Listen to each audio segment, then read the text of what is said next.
Hello everyone, welcome to my birthday blog. যেই ব্লগে আসলে আমি আহামরি কিছুই করি না, বার্থডেতে। যাই হোক, আমার বার্থডে শুরু হয়েছে ওই গান দিয়ে, কারণ আমার ছোটো বোন আমাকে ওই বার্থডে উইশ করছে ওই গান চালায়। দেন ভাবলাম সকালবেলা একটু প্রোডাক্টিভ কিছু করা উচিত, তো তার জন্য আমি সবার জন্য চা বানাইছিলাম। আমি প্রায়ই বানাই মাঝে মাঝে আর কি।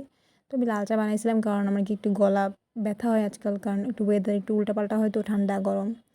আর দেন বিকালবেলায় বের হওয়ার জন্য আমি আমার ড্রেসটা বের করে নিলাম, অ্যান্ড এই ড্রেসটা হচ্ছে আমার বড় বোন আমাকে গিফট করছে। যদিও আমি তাকে বলে রাখছি যে আমাকে বার্থডেতে গিফট দিতেই হবে, কারণ এখন আমি আসলে অনেক বেশি ইন্সপায়ার্ড মানুষ দেখে। সবাই এখন সব কিছু নিয়ে আন্দোলন করে, তো তার জন্য আমিও এখন বলছি যে আমি কিন্তু না দিলে কিন্তু আন্দোলন করা শুরু করে দেবো। তো আর কি, সে আমাকে এমনি এমনি ভদ্র মানুষের মতো আগের থেকে দিয়ে দিছে। যেহেতু ব্ল্যাক ড্রেস, তার জন্য ভাবলাম একটু স্মোকি আই লুক করবো। যদিও আমি স্মোকি আই লুক নিতে আমার একটা শিওর কখনো থাকি না। আর আমি যেহেতু আইব্রো প্লাক করি না আর কি, আমার আইব্রো আছে মানে বেশ, মানে কি বলে, বেশ মেসি। তো তার জন্য আমি একটু আইব্রোটা একটু সেট করে নিই, না হলে হচ্ছে ভালো লাগে না শ্যাডো ট্যাডো দিলে। বাট আমার কাছে ন্যাচারালি ভালো লাগে, কারণ আমার কাছে মনে হয় আমি যদি একবার আইব্রো প্লাক করি, তখন আমার আর কি এখন আমি যেরকম নর্মালি মানে কনফিডেন্ট আমার আইব্রো নিয়ে, সেরকম আমি আর থাকবো না। এই জন্য আমি মেনলি কি কখনও করার ইচ্ছা আমার তেমনটা নাই। দেন আমি ভাবলাম যে একটু স্মোকি আই লুক করবো। দেন চিন্তা করলাম যে আমার সব পাস্ট এক্সপিরিয়েন্সের কথা মনে পড়ে গেলো, কারণ আমার কখনো এরকম হয় নাই যে আমি স্মোকি আই লুক আমার পারফেক্টলি হয়েছে। হয় এটা বাসায় বসে থাকি যখন, তখন হয়, এছাড়া বের হওয়ার সময় কখনো হয় না। তো আমি একটু হালকা ব্রাউন আর একটু ব্ল্যাক শ্যাডো দিয়ে একটু আইব্রো ঠিক করে নিছি, অ্যান্ড ভাবলাম একটু কালো একটুখানি কাজল দিব চোখের উপরে। দেন এটা দিয়ে কি মানে হালকা পাতলা, যাতে একটু স্মোকি, একটু জাস্ট একটু মানে শেড আসে, আহামরি একদম অ্যাকচুয়াল স্মোকি আই লুক না। তারপরেও আমি ভাবলাম আসলে দিয়ে আমি এরকম কখনো হয় নাই যে আমি মুছি নাই, স্পেশালি বাইরে যাওয়ার সময় এরকম বেশি হয়। তো আমি একে দিয়ে দেখলাম এটা বেশি উল্টাপাল্টা হয়ে গেছে। তারপর আমি এরপর একটু একটু ব্রাউন শ্যাডো দিছি, ব্রাউন শ্যাডো দিয়ে একটু ঠিকঠাক করে নিয়েছি, কারণ আর কি ওই যে বললাম, এরকম কখনো হয় নাই যে আমার একবার ঠিক হয়েছে। দেন আমি একটু ফাউন্ডেশন দিছি, একটু সাজুগুজু করছি। আমার কাছে আর মনে হয় আমাকে বেশি সাজলে ভালো লাগে না, এজন্য আমি হালকা পাতলাই সাজি, মানে হালকা পাতলা সাজি মানে ঠিকঠাক সাজি, বাট আর কি ওরকম গর্জিয়াস একগাদা চোখে ওরকম দিলে আমার মানায় না। দেন আমি একটু ব্লাশ দিলাম, মানে ব্লাশ আমি লিপস্টিক দিয়েই দিই।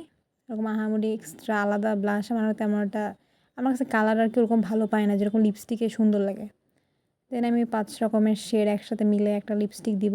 যদিও বেশিরভাগ আমি লিপস্টিকই দিই, আমার সব শেডই অলমোস্ট এই, হয়তো বা একটু কালার ডিপ আর একটু হালকা হতে পারে। আর পিছনে আমি একটু আমরা ইগনোর করি, কারণ যেহেতু এখন বর্ষাকাল, আমার বাসায় সব রুমে দড়ি টাঙানো। দেন আমি ওখান থেকে বের হয়ে গেলাম একটু ঘোরার উদ্দেশ্যে, যদি একটু অ্যাস্থেটিক ট্রাই করতেছিলাম, তাতে আমার ব্যাগ পড়ে যাচ্ছিলো। দেন ওখান থেকে আমি গেছিলাম হচ্ছে রুস্টার কিংয়ে। যদিও আমার রুস্টার কিংয়ে যাওয়ার কোনো প্ল্যান ছিল না, আমি অন্য জায়গায় যেতে চাইছিলাম। কিন্তু ওই যে যেহেতু 15 আগস্ট আমার বার্থডে, এই জন্য হচ্ছে ওইখানে ভাবলাম শিববাড়ির মোড়ের দিকে হয়তো বা মানে আন্দোলন ছিল, হয়তো বা না। তো ওখানে আমি বসে বসে খাবারের জন্য অপেক্ষা করছিলাম। আর আমি খাবারের জন্য অর্ডার দিয়েছিলাম হচ্ছে, কী বলে জানি এটারে, ও চিকেন ফ্রাই, মানে আমি দেখে মনে করতে পারতেছি না, কী অদ্ভুত আমি। Chicken fry and French fries. যদিও এদের চিকেন ফ্রাইটা বেশ মজা।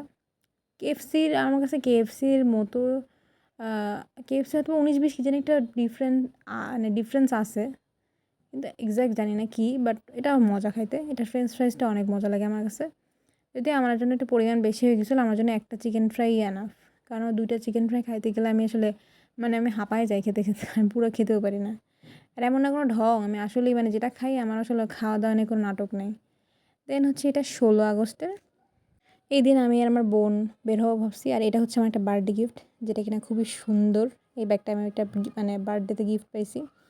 অ্যান্ড আমার কাছে না, আর ব্যাগ যখন নতুন পাই বা কিনে এমন হয় যেন আমাকে কেউ জিজ্ঞাসা করবো হোয়াটস ইন মাই ব্যাগ, তখন আমি একটু উল্টায় পাল্টায় আমার ব্যাগটা একটু শো অফ করবো। যাই হোক, দেন আমি আর বোন একটু মিরর সেলফি নেওয়ার চেষ্টা করতেছিলাম, যেহেতু আমার আয়না, কপাল, ভবিষ্যৎ সবই ঘোলা হয়ে যাচ্ছে দিন দিন। আয়নাটা একটু পরিষ্কার করতে হবে, দেখে মনে পড়লো। যাই হোক, দেন আমরা ওখান থেকে আমরা একটু চিন্তা করলাম কোথায় যাব, যদি আমরা 2 দিন আগের থেকেই চিন্তা করতেছিলাম যে কোথায় যাওয়া যায়, কোথায় যাওয়া যায়। তো আসলে আমরা 2 দিন ধরে চিন্তা করে মোটামুটি সব থেকে খারাপটাই ডিসাইড করছি, সেটা হচ্ছে ওয়েন্ডিস। কি মনে করে আমি জানি না, এত গরমের মধ্যে আমি ওয়েন্ডিস চিন্তা করছি। আমি ভাবলাম হয়তো ওখানে ভ্যারাইটি হবে, আর সেই দিনই কেমন যেন রাত্রেবেলা আমি ওয়েন্ডিসের খাবারের ভিডিও দেখতেছিলাম, দেখে বেশ টেম্পটিং লাগতেছিলো। তার জন্য আমি গেছি, যদিও এখানে মানে কী বলে এটা, মিট বক্সটা বেশ ভালো ছিল। আর আমি এই প্ল্যাটারটা দিয়ে খুবই খুশি ছিলাম যে প্ল্যাটারটা একদম মানে মেবি ফুলফিলিং ইয়াম্মি হবে। বাট এত পচা, এটা ওয়েন্ডিস ট্যুর, কারো খাওয়া উচিত না। মানে আমি আসলে নরমালি আমার খাবার যদি খারাপ হয়ে যায় না, মানে হয় না যে মানে আমার সমস্যা নেই খাবার খারাপ হলে, বাট ইচ্ছা করে যে খাবারটা খারাপ দেয়, যে জেনেও খাবার যখন খারাপ দেয় তখন আমার খুব মেজাজ খারাপ লাগে। তো আর কি খাবারটা ছিল ওইরকম আর কি কিছুটা। তো ফ্রেঞ্চ ফ্রাইসটা মানে ওনারাও জানে যে ভালো না, আমি শিওর।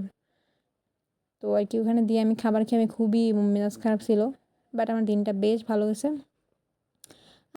আর ইনশাল্লাহ নেক্সট বছর আবার বার্থডে করব। বাই বাই, টাটা, আল্লাহ হাফেজ।